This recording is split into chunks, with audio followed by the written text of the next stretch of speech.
nos équipes ont pu suivre un bataillon ukrainien en train de s'entraîner à la manœuvre de ce drone. C'est un reportage exceptionnel de Claire Cambier, Éric Jossé et Genialowski sur le front sud. Regardez.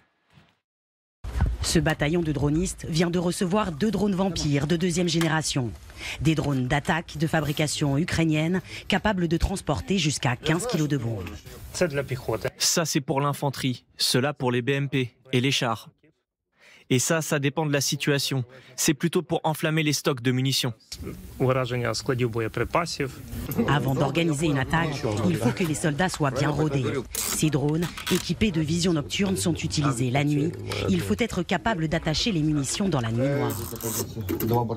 L'armée ukrainienne vient d'envoyer 270 drones de ce type sur le front. Un gros investissement, il coûte 25 000 $ pièce. Dans d'autres unités, il montre déjà de beaux résultats. Maintenant, c'est au tour de notre bataillon de l'essayer. Le plan de vol sera déterminé depuis ce centre de commandement. Grâce aux différents drones actuellement en vol, Andriy a une vision globale du front. Regarde celui-là, il est pile au-dessus des tranchées. Peut-être que maintenant, on va pouvoir voir de l'infanterie ennemie. Dans cette guerre des drones, la Russie n'est pas en reste. Les Russes ont la supériorité technologique, la supériorité en nombre, mais leur structure organisationnelle jusqu'à présent n'a pas rattrapé la nôtre.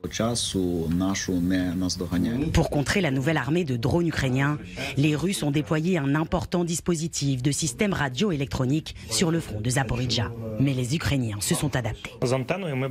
Même quand on voit que la connexion baisse, avec l'antenne, le drone reste sous contrôle et on peut le récupérer. Les antennes qui boostent le signal nous aident beaucoup. Cette fameuse antenne, la voilà. Un outil efficace mais visible. Alors sur le terrain, il faut faire vite. Dès qu'on reçoit l'ordre de décollage, on la monte, on fait décoller le drone, on fait le boulot, on plie et on dégage. Cette équipe spécialisée dans les drones kamikazes profite d'une journée de repos pour effectuer des tests. Il faut tester chaque drone parce que des fois, il y a des problèmes avec les antennes. On ne peut pas se permettre que ça arrive pendant une opération, quand on vole avec une bombe. Avec ces batteries, les drones peuvent voler 10 minutes et jusqu'à 10 km. D'ici, ils pourraient atteindre les lignes ennemies.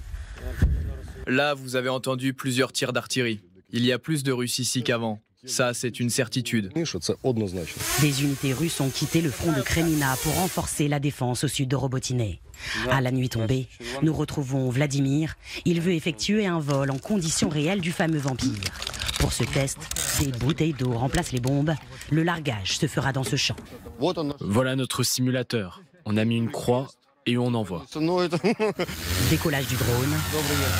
Sur cet écran, le pilote repère la cible marquée au sol. Le pilote tente un largage. Alors que la nuit tombe, les essais se poursuivent. Dans quelques jours, ce drone sera envoyé en territoire ennemi. Il n'y aura pas de place à l'erreur.